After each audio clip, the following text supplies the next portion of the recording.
Hi, welcome back to my channel. This is Jennifer's Scrapping Cane. Today I'm sharing an 8.5 by 11 layout using up the rest of Summer Vibes. I do have a few papers left, but pretty much the sticker sheet is gone for the matter of what I want to use on it.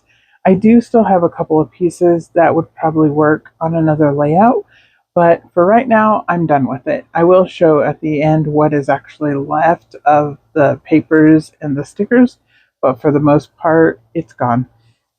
This one here turned out really cute. I saved the inner tubes, which were a shark and a turtle, and then like a colorful one for this layout, particularly because my son is floating around in a lazy river and he's in an inner tube. So I thought it went pretty cool with the theme, and that's what I'm going to play up. I do still have one 12 by 12 complete sheet left. That's because I'm not sure how to use it. So I did keep it. It is still a 12 by 12. We'll see if I end up using it in the last layout or not.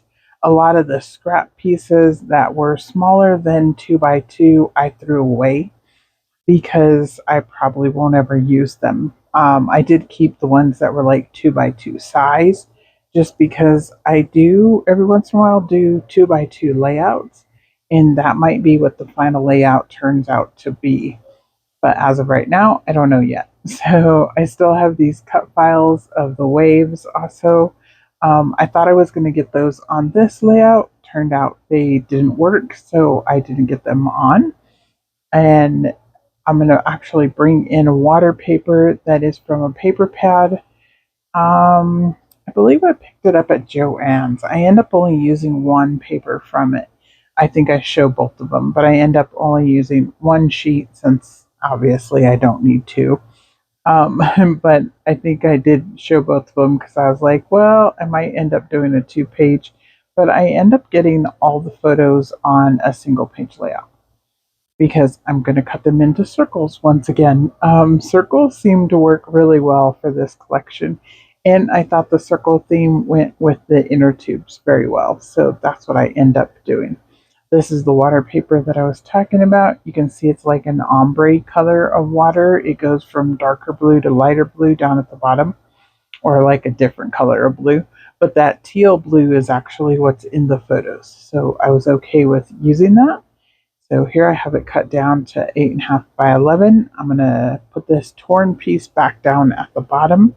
I decided to tear the bottom piece and then kind of stack up the photos, and then at the top make it like land. So at least that's what in my brain I was thinking for the layout. So that's how I ended up putting it on the layout. So this one here, the larger photo, all the photos were 4x6s. I cut them down. The one was already cut down for some reason. I believe I had it in a different like mini album at one time, but I have taken that mini album apart over time because it actually started to fall apart. So I still had that photo to be scrapbooked with these ones instead. So here I'm putting down the strip at the bottom. I want to make sure that it stays 8.5 by 11 so that it will fit in the page protector. So go ahead and line that up. And like I said, I just tucked that photo in, and partly because I didn't have a big enough piece to um, actually complete the half circle for that photo. So I thought it looked better in the water versus straight anyways. So that's why I went with that route. And then I just added the stripe paper to add a piece of that down at the bottom. I still have quite a bit of the stripe paper left, so I wanted to use up a little bit more of that. I'm going to put this green one, like I said, at the top. It's going to go behind the fence.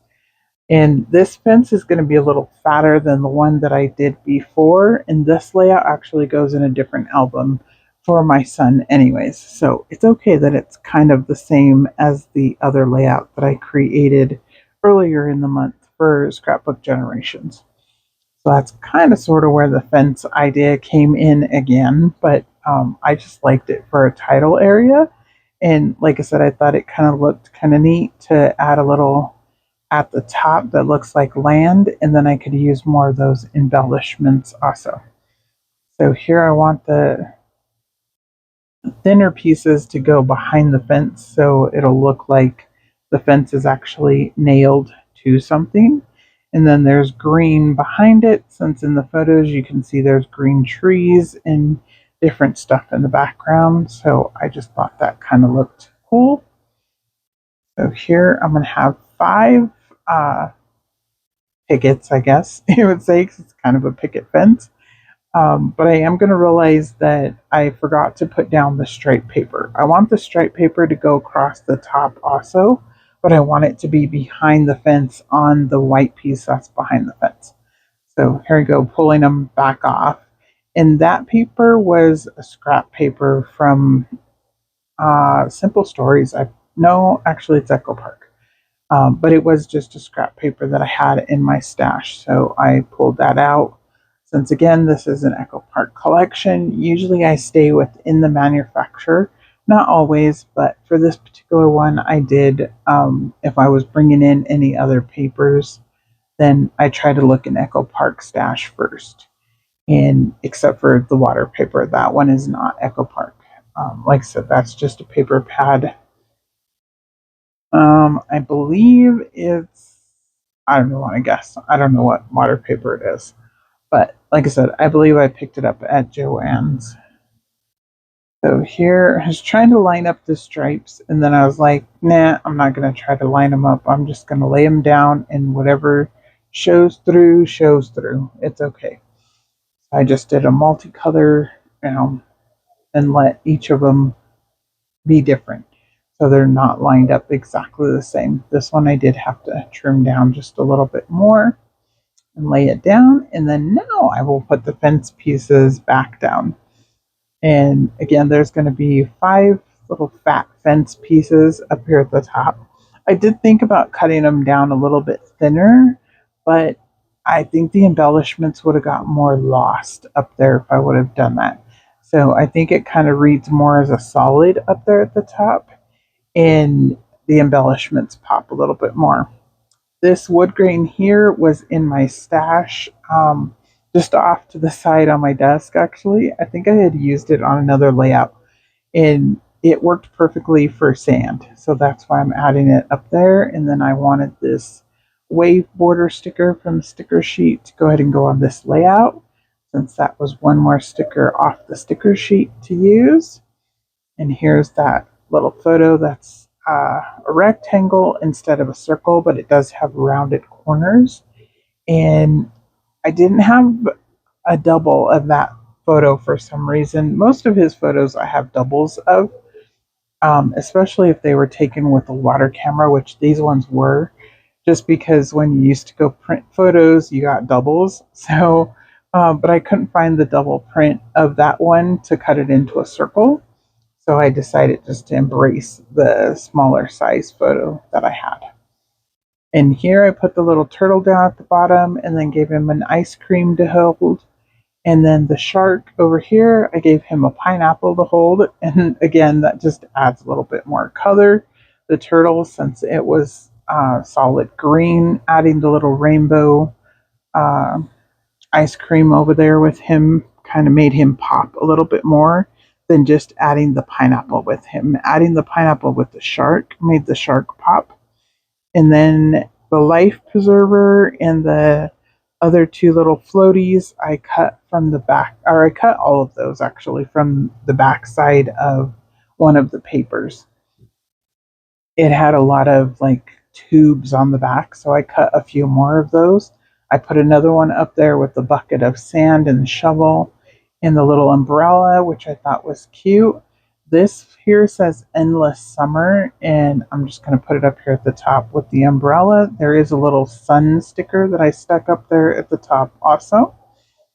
And then I'm going to come in with clear little flat back pearls and put them around the layout. And again, that just looks like water drops when they dry. When I hold it up, they'll still look white because, of course, the glue is showing through and the glue is white. But once they completely dry, they are clear, which you will see in the close-ups. If you look for them, you will see little clear circles in those are those little flat backs that I added on. And those I just think are cute to add on the water layouts. So hopefully you guys enjoyed today's layout and you've enjoyed all of the layouts that I've created with this particular collection. Here I'm going to show you what's left on the sticker sheet. Oh wait, actually I'm going to add one more piece. I forgot I wanted to add this vacation vibes. I'm going to cover up vacation with other stickers from another Echopark sticker sheet. This is Beach Day, and I still have this entire collection in my stash. That might be the next one that I pull out for pool photos because it is really cute. And it has nice bright colors for boys, which both of my boys still have quite a few swimming pictures that need to be scrapbooked. So here I pulled off the little tile stickers and it says vibes, and they are in like a sandy brown color. They match the wood grain that's at the top that I put down for sand. And I'm going to put vibes right here across. So it's going to, or lazy, sorry, not vibes. Vibes is already on the sticker. So it says lazy vibes since he was in Lazy River. I thought that was a pretty cool little play on the words. I'm just adding a little bit of liquid glue before I put them down. And I'm going to stick them down, just showing you it matches. And then I will show you what I have left. Oh, maybe I won't. I didn't show what I have left. Like I said, I do have a few of the papers left and just like 5 stickers left that are not my favorite stickers. So I'm not sure they will get used. But I will see you in the next video tomorrow. Thanks for coming by. Bye.